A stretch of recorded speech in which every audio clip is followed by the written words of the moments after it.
Dobar dan, danas su s nama dvije gošće iz Španjolske, pa ćemo ih pitati nekoliko pitanja na engleskom. Hello and welcome. Please, can you tell us where are you from and why are you here? So, we are teachers from Spain, from a school near Barcelona, from a town which is called Santa Coloma de Gramenet. And we are teachers in a secondary school. And we are here because we also participate in Erasmus projects. We got the accreditation last year as well. And we are here to observe your school, how the classes are, the extracurricular activities, etc. And the goal of this is to improve the way we teach in Spain as well. So we are observing you and taking some idea from you and other countries. And this way we will improve our teaching. And how do you like our school? Well, the thing that I like the most, for example, now I'm very impressed with that radio program that you have. You are very active in trying to learn new people around the world. This e-training program that you do, so that is quite interesting. And what do you think about students and teachers? So we think, well, actually we're secondary school teachers, so we have students who are from 14 to 18. So for us, it's kind of new to see younger students, but it's also very interesting because we're English teachers and we're impressed with the level of English and the motivation that younger students have, and we're able to hold a conversation with younger students from 5th grade or 3rd grade, so it's really nice. Also, we think that students behave quite well in the school, so Better than ours. So better than ours. Congratulations. But you still have to behave. No? That doesn't mean that you can relax, but you have to keep your behavior good. And also the teachers, they are really motivated to participate in different projects and extracurricular activities. So they are giving you a lot of opportunities to learn, not only what is in the book, but to learn other skills, like for instance the radio or the video program that you have, or other languages. So we think it's kind of good. Yeah. Same as us. Are the kids in Spain different than us? Different. Well, if I have to highlight something, I would say that they are maybe more more open to talk to people. They are less shy, yeah. But when we met you first, at the beginning maybe you were a little shy, but then the second day you were starting asking questions. So you are the same. Our kids are everywhere the same. So yeah, more or less the same. Did you learn something new in our school?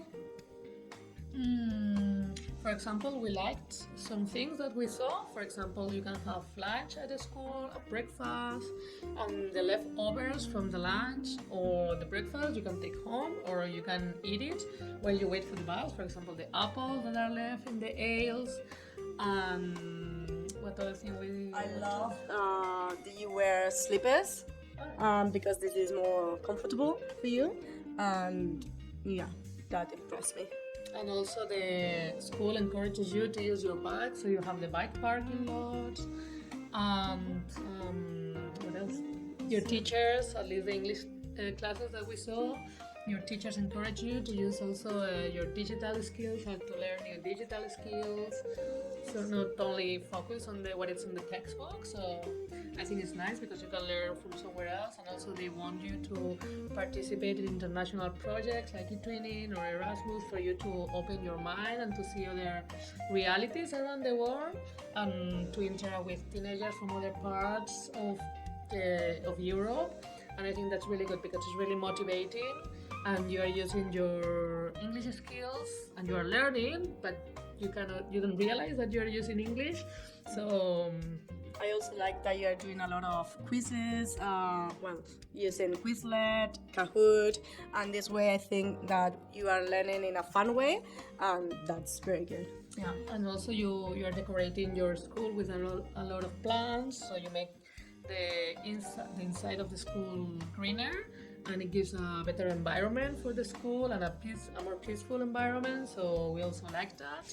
The stairs, we also love them. Yeah. And also you have games in the ale, so you can play tic-tac in this box table. So yeah, a lot of things. We're getting a lot of ideas back home. Do you know some Croatian words? I've learned the two basic ones. Hello, which is bok, Yes. and thank you. I was saying that in Spanish, which is fala, and then havala, which is the standard one, no, the standard way to say it, and fala more colloquial. Yeah. Am I right? And then we also learned dobroveče, and This is good. Gavisna. And what else we learned? Someone taught me. Well, your principal taught me yesterday how to cheer, but I can't remember. It was something like Živjeli. Okay, Živjeli. Bogiasam Irene. So Bogiasam, Emma. How do you like Croatia? I'm really I really liked it. Like, I knew Croatia from another trip, and I could see the coast on that trip, and I knew it was really beautiful. And now I have had the opportunity to know also the countryside of Croatia, and I like it very much because, you know, I live in a very big city and we don't have a lot of green areas.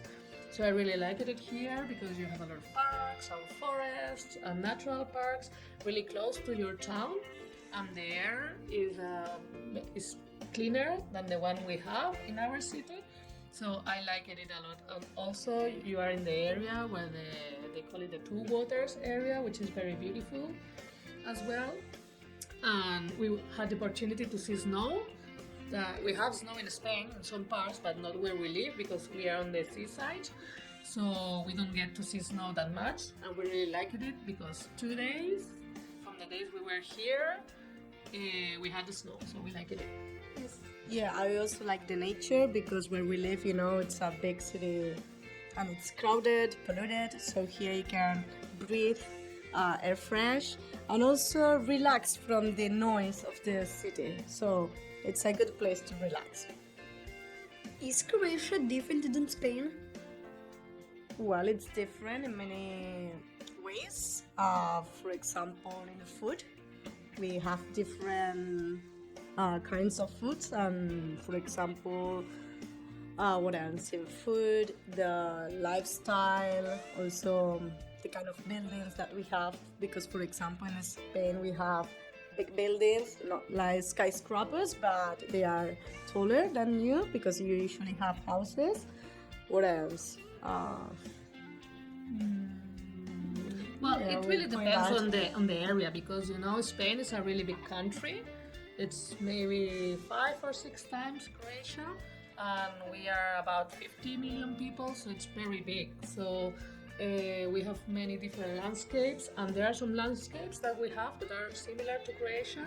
For example, you have the Dalmatian region that is on the seaside, and it's very beautiful. And also we have seasides in Spain in some parts, and you also have forests and some parts which are flat. And also there are some regions in Spain which are flat. So it depends on the area. If you compare to our region, well, in our region we also have different kind of landscapes because we also have the mountains or the seaside. Maybe what is different is the language, no? The language, and also maybe, as Irene told you before, maybe people here are a bit more shy, a bit shyer than Spanish people. Yeah, just at the beginning. But we also have shy people in Spain, so I mean. And you are very tall. Oh yeah, you're All very of tall. you are, I don't know. Yeah, we enter a huge. class Yeah. and we think maybe it's the 8th grade, and then the teachers tell us that that's the 5th grade, and we are very surprised because you are all very tall. So What do you eat to be that? I'm not tall. Yeah, you are. Can you give us some advice, for example, how to be better in learning at school? okay, so you are doing nice because you are interested in other countries, and then when you do projects or other things, you are always interested in getting to know things about other places. So that's, I think it's a really good virtue to be curious, but about life in general. So you have to be, maybe you don't know something, so you have to get curious about it and get to know about it and research about it. For example, I do it as well when sometimes my students tell me about a video game or a film that they play or they watch, and I don't know about it, so I want to know, oh, what is that video game or what is that film? So I watch it and then you can talk about it later. So, because I'm curious what other people or my students are interacting with, so I think it's a good virtue to have in life, to be curious about unknown things that you don't know. So I think that's my piece of advice. Mine, for example, if I look at my school, well, the way our school works, for example, we like to work in groups, so it's called cooperative work. So in this way, you learn from others, and that I think that maybe you can start doing this kind of projects where each of us do a task, and then at the end you are learning from each of your partners. It's not just individual work, but cooperational work. That's it. We're done for today. Okay, thank you very much for hosting us. It was very interesting to have this interview, and I hope you keep on having this project and this, how do you call it, media project, or how do you call it? Yes. And that you are successful with it. So, Yes. yeah. Thank you for hosting us. Yeah. too. You too.